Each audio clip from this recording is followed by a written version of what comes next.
The morning light sparkled through the crystal towers of the royal palace, but Princess Aria couldn't enjoy its beauty. She stood perfectly still as three servant robots adjusted her formal dress, their cold metal hands moving with mechanical precision. Every morning was the same. An endless routine of rules and traditions that felt like chains around her heart. "Your posture is dropping, Your Highness," the head protocol droid said in its emotionless voice. "The regent expects perfection at today's court assembly." Aria straightened her back even more, though it was already starting to hurt. The mention of her brother, the regent, always made her tense. Since their parents' death 5 years ago, he had ruled both the Crystal Empire and her life with an iron fist. The dress they put her in was beautiful but heavy, made of living crystal that changed colors to match her mood. Right now, it shimmered with a dull gray, a color of sadness that she quickly tried to hide. Showing the wrong emotions in court could mean hours of behavioral correction later. When the droids finally left, Aria walked to her window. The capital city of Crystal Prime spread out below her, its spires reaching toward the triple moons that hung in the purple morning sky. Somewhere in those streets, normal people were living their lives, making their own choices. But up here in the palace, she was just another perfect ornament, meant to be seen but never heard. She touched the secret pocket hidden in her dress where she kept her most precious possession, a tiny data crystal containing human stories and history. Reading about Earth was forbidden, especially for royalty, but Aria couldn't help herself. The tales of a world where people could choose their own path, speak their minds, and even criticize their leaders fascinated her. "Princess," the stern voice made her jump. Her brother's personal assistant, Master Bell, stood in the doorway.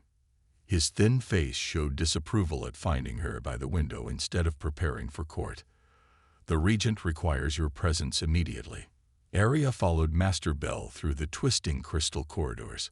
Other nobles passed by, bowing slightly but never meeting her eyes. She was the youngest royal, the spare hair, useful only for whatever marriage alliance her brother might arrange. None of them saw her as a real person. The throne room doors slid open silently.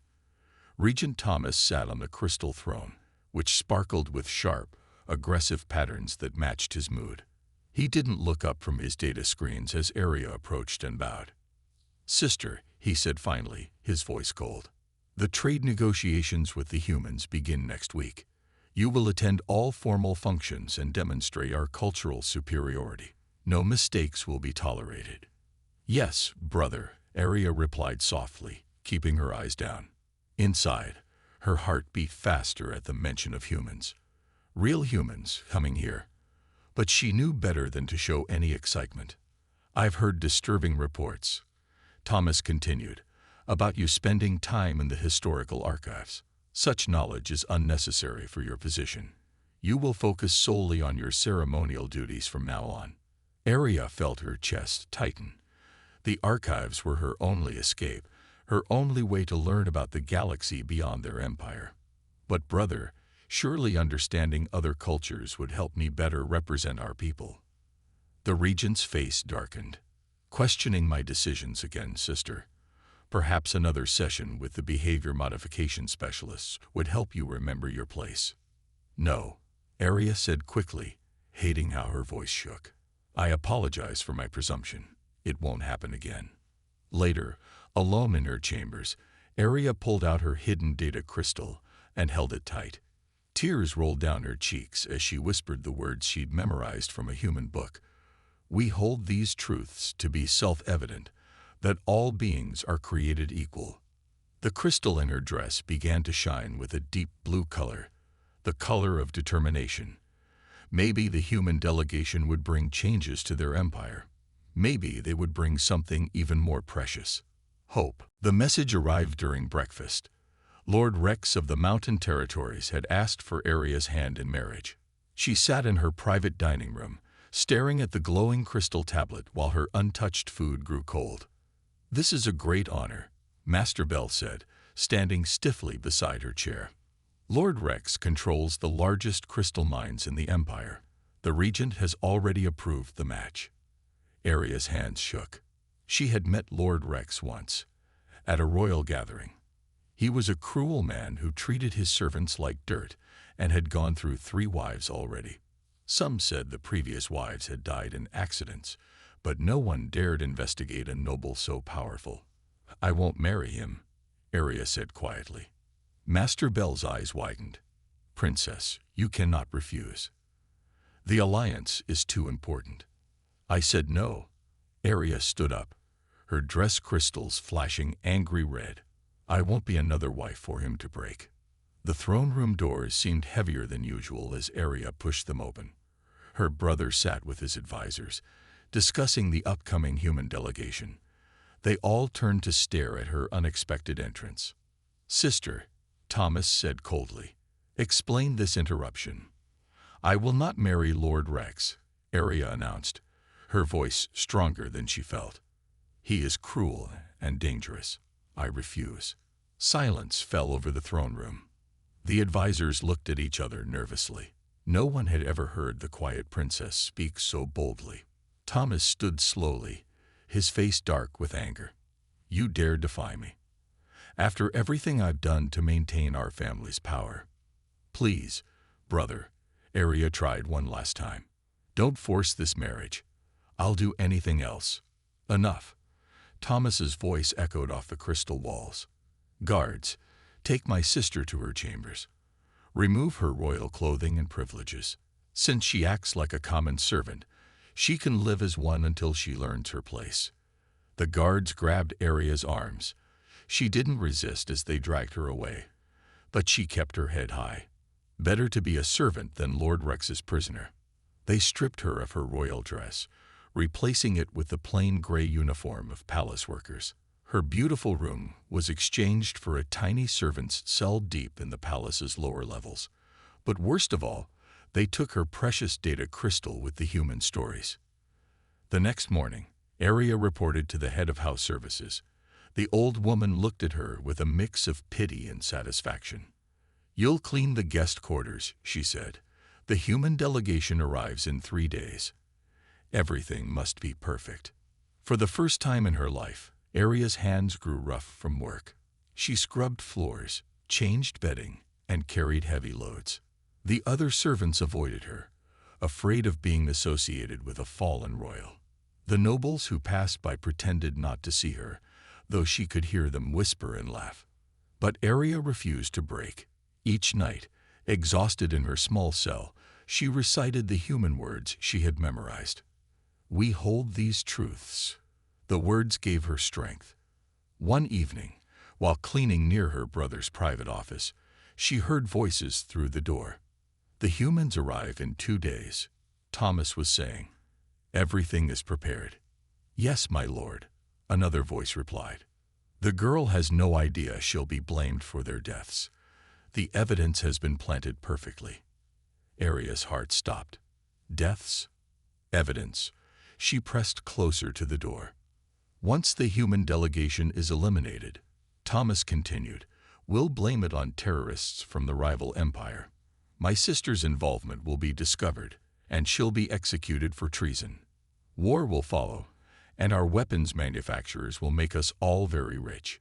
Arya backed away from the door, her mind racing. She had to warn someone. But who would believe a disgraced princess? There was only one hope. Somehow, she had to contact the humans before it was too late. The human delegation arrived on a sunny morning, their silver ship gleaming against the purple sky. Arya watched from a window as she cleaned, her hands automatically moving the cleaning crystal across the transparent surface. 5 humans stepped out onto the landing pad, surrounded by palace guards and greeting robots. One human caught her attention immediately. He was tall and moved differently from the others, his eyes constantly scanning the area. While the other humans wore formal diplomatic clothes, he wore a simple black uniform with a small Earth symbol on the shoulder. A security officer, Arya guessed, remembering her studies of human organizations. "Stop dawdling," the head of house services snapped, making Arya jump. "The humans will tour this wing in an hour. Everything must be perfect." Arya worked faster, but she couldn't help stealing glances at the humans as they entered the palace. The security officer looked up at exactly the wrong moment, catching her eye. She quickly looked away, her heart beating faster. Being noticed was dangerous now. Later that day, while cleaning the palace library, Arya found her old hiding spot still untouched. Behind a row of ancient law books was a small space where she used to read her forbidden human stories. She couldn't help herself. She slipped into the space, needing just a moment of peace. "Well, this is interesting," a quiet voice said. Arya spun around. The human security officer stood there, looking at her with curious eyes. She tried to stand, to run, but her legs wouldn't move. "I'm sorry," she stammered. "I was just cleaning." "With no cleaning supplies?" He smiled slightly. "I'm Jack, and you're not a regular servant, are you? Your posture's too good, and you've been watching us since we arrived." I must go." Arya tried to slip past him, but he held up a hand. "Wait, is that Common Sense by Thomas Paine?" He pointed to the book she'd been reading, an old paper book she'd found hidden in the library years ago. Arya froze. "You know this book? Required reading where I'm from." Jack sat down on a nearby chair, making himself look less threatening. "Though I'm pretty sure it's banned here, just like servants aren't allowed to read." "Everything interesting is banned here," Arya said bitterly, then caught herself. "Please, don't report me. I'll lose my position." "The position you already lost, Princess Arya." Jack's voice was gentle. "Yeah, I read the briefing files. Former royal, demoted to servant for refusing marriage. Quite a story." Arya's legs finally gave out, and she sank to the floor. "You know who I am. Security is my job. I know everything about this palace and everyone in it." He pulled out a small device and pressed something. "There, camera loop activated. We can talk freely for a few minutes." "Why? Why are you helping me?" "Because in the past 2 hours, I've watched you. You work hard without complaint.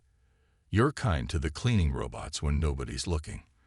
And now I find you reading one of the most important books about human freedom and democracy." He leaned forward. "I think you're exactly who we need to understand this place." Tears filled Arya's eyes. It had been so long since anyone treated her like a person, not a thing to be used or ordered around. "Tell me about Earth," she whispered. "Please, is it really like the books say?" Jack smiled and began to speak.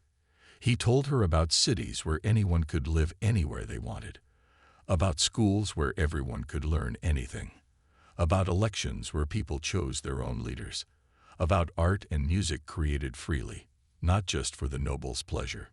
"We're not perfect," he admitted, "but we believe everyone deserves a chance at freedom." A noise in the hallway made them both tense. "I have to go," Arya said quickly. "They'll notice if I'm gone too long." "Same time tomorrow?" Jack asked quietly. "I'd love to hear your thoughts on Payne's arguments." For the first time in weeks, Arya smiled. "I'll be here." She hurried back to her duties, her heart lighter than before. But a dark thought kept nagging at her. She had to warn Jack about her brother's plot. But would this one afternoon of kindness be enough for him to trust her warning? Over the next few days, Arya cleaned the palace halls with special care, especially near the human delegation's quarters. Each afternoon, she and Jack met in the library's hidden corner, sharing stories and information. But the weight of her brother's murderous plan grew heavier on her conscience with each passing hour. On the 4th day, she overheard more details while cleaning the guard station. 2 officers were talking in low voices about a special delivery coming tonight, weapons that couldn't be traced back to the palace. That afternoon, she arrived at the library shaking. Jack was already there, and his smile disappeared when he saw her face. "Arya, what's wrong?" She took a deep breath. "Jack, I have to tell you something terrible, but you might not believe me. Why should you trust a fallen princess? Try me." He sat down, his face serious. "In my line of work, you learn to listen first and judge later." "My brother." Her voice cracked. The regent is planning to kill your entire delegation, tonight or tomorrow. He'll blame it on the Star Empire to start a war, and he's arranged evidence to make it look like I helped plan it. Jack didn't look surprised. Instead, he pulled out a small device and pressed a button. "Say that again, please. All of it." Arya repeated everything she'd heard, adding the details about the weapon's delivery. When she finished, Jack nodded slowly. "We suspected something like this," he said, "but we couldn't prove it. Your brother's security is too tight. We needed someone on the inside." You knew." Arya stared at him. "We knew there was a plot. That's why I'm really here, not just as security, but as an investigator. What we didn't know was that you were being set up to take the blame." He reached out and touched her hand gently. "Thank you for telling me. That was brave. What do we do now?" Arya asked. "Now," Jack said, pulling out another device, "we gather evidence. My scanner picked up some interesting energy readings near the regent's private office. Like a hidden room. Any chance you know how to get in there?" Arya thought hard. "Yes. The old servant passages. They're not on any modern maps, but I used to explore them as a child. There's one that goes right behind his office." "Perfect. But it's dangerous. If we're caught."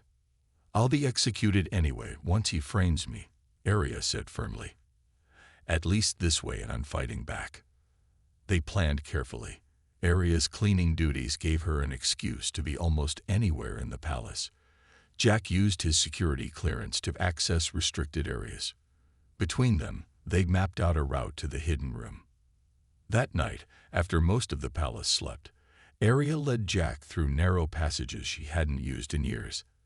They came to a small door hidden behind a holographic wall. "The lock is DNA coded to the royal family," Arya whispered. "Good thing we have a princess with us," Jack smiled. Arya pressed her hand to the lock.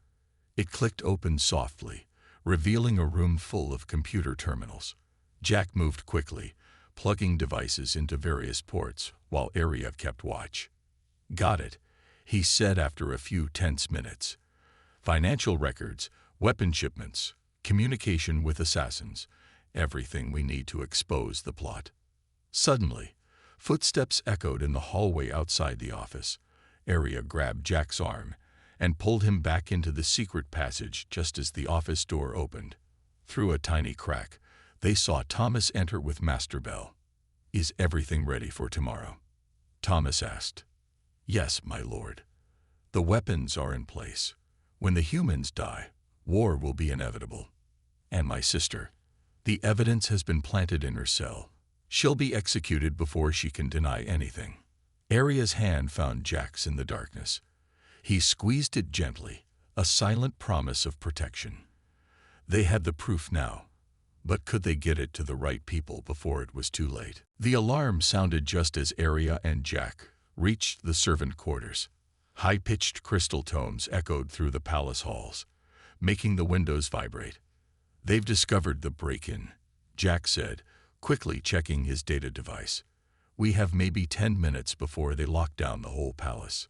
Arya's hands shook as she grabbed her few precious belongings from her small room. "Where can we go?" "The spaceport is on the other side of the city. I have a backup plan." Jack pulled out a small communicator. "Earth base, this is Miller. Code red. Package secured, but we need immediate extraction. Sending coordinates." Static crackled. Then a voice responded. "Received, Miller. Transport incoming. Get to the East Garden." They ran through the service corridors, using Arya's knowledge of the palace layout to avoid the main halls. Twice they had to hide in cleaning closets as guards rushed past. The evidence of Thomas's plot was safely stored in Jack's encrypted devices, but they needed to get it out of the palace. "Stop!" a voice shouted behind them. Master Bell stood at the end of the corridor with 2 guards. "The princess is trying to escape with the human spy." "This way." Arya pulled Jack through a hidden door into the palace's crystal gardens. The artificial suns had dimmed for the night cycle, leaving the crystal trees glowing softly in the darkness. Their footsteps echoed on the crystal path as they ran. Shots from energy weapons sizzled past them, striking the crystal trees and making them ring like bells. Jack pulled out his own weapon, a simple earth stunner, and fired back, dropping one of the pursuing guards. "The East Garden is through here," Arya gasped, her legs burning from running. She had never run this far in her life. They burst through the garden doors into the open air. The three moons lit up the night sky, casting multiple shadows across the garden.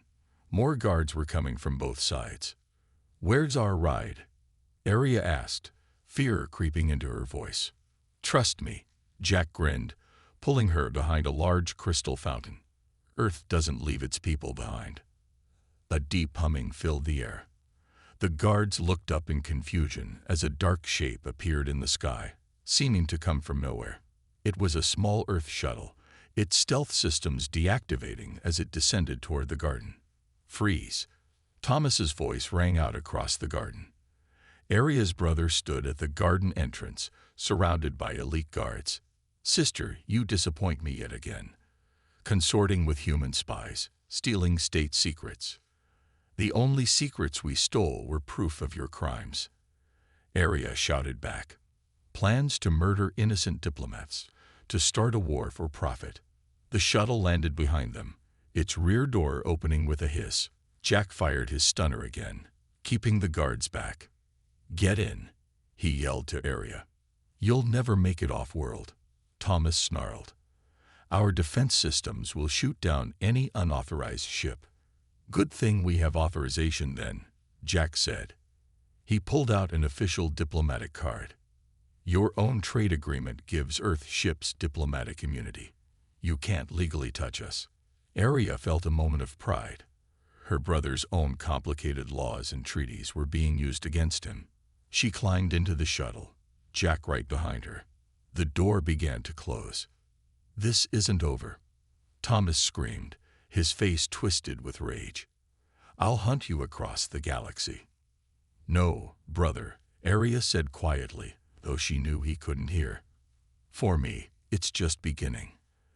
The shuttle shot upward, breaking through the atmosphere in minutes. Arya watched through the window as her world shrank below them, the gleaming crystal cities becoming tiny points of light. "Are you okay?" Jack asked softly. Arya nodded, surprising herself when she realized it was true. "I'm free," she whispered. "For the first time in my life, I'm really free." But as the shuttle docked with the waiting Earth ship, she knew their journey wasn't over. They had the evidence. Now they had to find a way to use it. The Earth ship's communications room hummed with activity. Arya sat beside Jack, watching as he connected their evidence to the ship's powerful transmitters. After 3 days in space, they were ready to expose her brother's crimes. "Are you sure about this?" Jack asked, his hand hovering over the broadcast button. "Once we send this, there's no going back. Your whole society might change."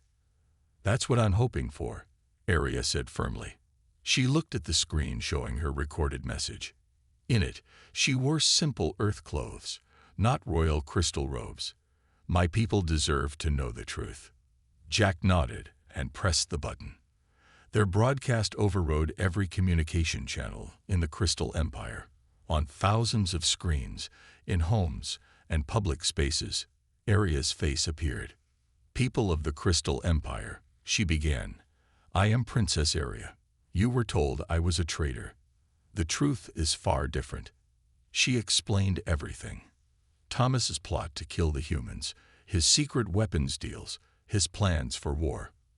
But she didn't stop there. "I seen another way to live," she continued. "On Earth, people choose their own paths. They read what they want. They speak freely. They choose their leaders. We were taught that such freedom brings chaos, but I've seen it bring joy, creativity, and progress instead." The evidence streamed out behind her words. Financial records, secret messages, weapons contracts. Proof that couldn't be denied. Back in the Crystal Empire, the reaction was immediate. Palace servants began sharing their own stories of abuse. Lower-caste citizens gathered in the streets, talking openly about change for the first time. Even some nobles, long unhappy with Thomas's rule, spoke up. "Look at this," Jack said, showing Arya his datapad. People were copying and sharing her message everywhere. In the crystal mines, workers were laying down their tools. In the schools, students were asking questions their teachers couldn't answer. "Your brother's trying to block the transmissions," a communications officer reported. "But Earth technology is too different from crystal tech. He can't stop it." Arya watched the screens as more reports came in. A group of palace guards had refused orders to arrest protesters. The crystal miners were demanding better treatment. University students were openly reading banned books in the streets. "It's spreading faster than I imagined," she whispered. "Ideas are powerful things," Jack said, "especially when people are ready for them." A new message flashed on the screen. The Council of Nobles was meeting in emergency session. Many were calling for Thomas to step down. His own allies were abandoning him as more evidence of his crimes emerged. "Princess," the ship's captain entered the room. "We're receiving messages from reform-minded nobles. They're asking you to return and help guide the changes." Arya shook her head. "I'm not a princess anymore. And our people need to learn to lead themselves, not just follow another royal." "Then what will you do?" Jack asked softly. "I want to learn more about Earth's way of life. Really learn, not just from books. Then maybe I can help build something new at home, not as a ruler, but as a teacher." The screens showed more images from home. Peaceful protests spreading across crystal cities, people of different castes talking together in public squares, children asking questions in schools. Change was coming, faster than anyone had expected. "Your brother won't give up easily," Jack warned. "He still has supporters." "I know," Arya said. "But he's fighting against something he can't stop: hope. Once people see that things can be different, that they can be free." She smiled. "Well, I learned that lesson myself, didn't I?" As if to prove her point, another message arrived. The Crystal Miners Union, which hadn't officially existed until today, wanted to broadcast their own story of Thomas's corruption. They wouldn't be the last. The revolution Arya had started wasn't being fought with weapons, but with words and ideas. And those, she had learned, were the most powerful forces in any galaxy. 6 months had passed since Arya's escape. She stood at the window of her small apartment in New York, watching Earth's single sun set behind the tall buildings. The sight still amazed her. One sun, one moon, but so much life and energy below. Her phone buzzed with a message from home. The Crystal Empire's first free elections were starting. Thomas had finally faced justice, his crimes too well documented to deny. He now sat in a prison cell, his crystal rings and royal titles stripped away. "Ready for your speech?" Jack asked, entering the room. He wasn't her bodyguard anymore, hadn't been for months, but they had stayed close friends. "As ready as I'll ever be," Arya replied, smoothing her simple blue dress. No more color-changing crystal fabric. She preferred Earth clothes now. "I just hope the UN Council listens." The United Nations had invited her to speak about establishing new trade and cultural exchange programs with the Crystal Empire. It wasn't just about business. It was about helping her people learn to live with their new freedoms. "They'll listen," Jack assured her. "You've already done the hard part." He was right. The past months hadn't been easy. She had studied Earth's history of democracy, learning about both successes and failures. She had visited schools, factories, and farms, seeing how different people lived and worked together. Some of it was messy and imperfect, but it was real. The car ride to the UN building was quiet. Arya reviewed her notes, thinking about how much had changed. The Crystal Empire's rigid case system was ending. Schools were opening their libraries to everyone. Workers were forming unions. It wasn't always smooth, change never was, but it was happening. Ambassador Arya, the UN secretary, greeted her. No more princess. She had given up that title officially last month. She walked to the podium, and looked out at the gathered representatives from Earth's nations. Among them sat delegates from her own world, not just nobles now, but people from all levels of society. Distinguished delegates, she began, I come to you not as royalty, but as someone who has learned the true meaning of freedom. My world is changing, and we need your help, not to tell us what to do, but to show us what's possible. As she spoke, screens behind her showed images from home. A former servant giving a speech in the new parliament. Children from different castes playing together in crystal parks. Workers voting on factory conditions. Each image reflected a small piece of the change she had helped start. We don't want to simply copy Earth's ways, she continued. We must find our own path to freedom. But we can learn from your experiences, your mistakes, and your successes. The trade agreements she proposed were approved unanimously. But more important were the cultural exchange programs, students, teachers, workers, and artists traveling between worlds, sharing ideas and dreams. Later, at a small celebration, Jack found her on a balcony, watching the city lights. Congratulations, Ambassador, he smiled. Though I have to ask, do you miss any of it? The palace, the royal life. Arya thought about her old crystal chambers, the servants, the protocol robots. I miss some people, she admitted. And sometimes I miss the crystal gardens. But I don't miss the cage, even if it was a beautiful one. And what's next for the former princess? I'm going home next month to teach at the new university. They're starting classes on Earth culture and democratic systems. She smiled.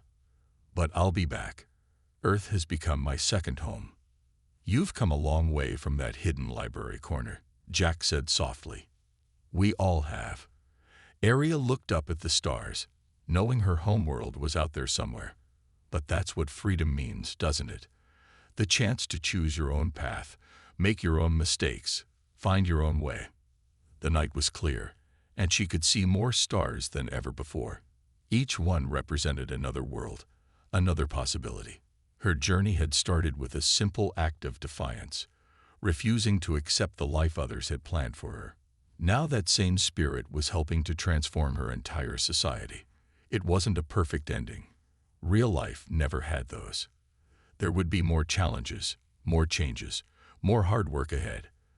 But for the first time, Arya was truly excited about the future. She wasn't just free herself. She was helping others find their freedom too. And that, she had learned, was the greatest adventure of all.